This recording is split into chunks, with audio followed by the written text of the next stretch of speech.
Welcome. We're on the episode about peer mediation in a nutshell. Peer mediation is a program where the students are taught how to identify and resolve conflict in a constructive way. It's really amazing what the kids can do when properly trained and when they get together. Typically, we have two disputants and two mediators without benefit or detriment of an adult in the room. Sit down and go through a six-step process promulgated by the American Bar Association and at various times taught by law professors and law students, retired lawyers, or the teachers in the class. And we'll just go briefly through these six steps so that you can get the idea.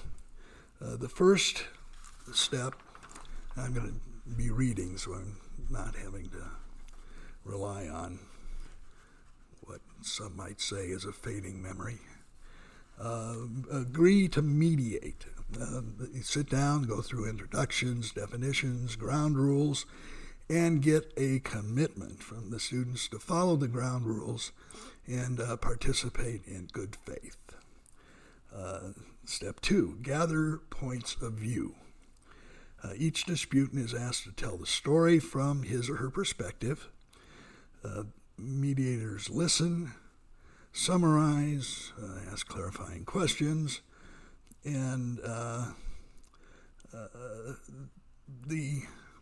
what's really very interesting is to do it appropriately. The mediators are taking notes, and to ensure that they're getting it right, they're listening, they're taking notes, and then they read them back to the disputant to make sure that they're accurate.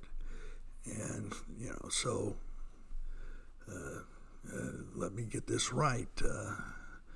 Carlos, is it your case that Juan is sending you aliens in the nighttime to steal all of your Cocoa Puffs? Might be a bad example, but many times when the kids hear what their position is in their own words, right from the beginning, their mind might start to open to the possibility that maybe they're not 100% right. Then focus on the interest. What are the interests of the disputant? What do you want? Why do you want it? Listen again and summarize. Ask clarifying questions, and then make sure that you summarize again before you go to step 4, which is the $750 question. Create win-win options. Brainstorm. Come up with as many ideas as possible, including unusual ideas. Think out of the box. And we have a brainstorming worksheet to prepare. And the 5th step is to evaluate the option. Ask disputants to nominate ideas or part of ideas. Circle on the worksheet. Ask each of them, is this option fair? Do you think you can do it? Do you think it'll work? And then the ultimate step is creating a written agreement. It's a plan of action where each disputant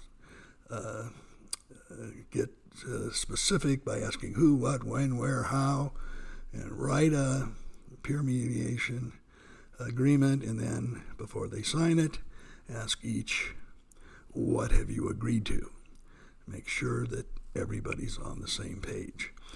It's an amazing process. It teaches kids how to identify and resolve conflict in a very positive way. Our first year, we had 65, I think, mediations on campus. 59 resulted in written contracts, but the interesting part is there was only one set of disputants that had subsequent problems, even those that didn't end up with a written agreement, didn't have recurring problems with the other disputant. Wonderful, lots again lessons to learn that we can be applying to civil discourse, how to build community, how to address racial equality and criminal justice reform. So thank you very much for listening, and again, hope to see you soon.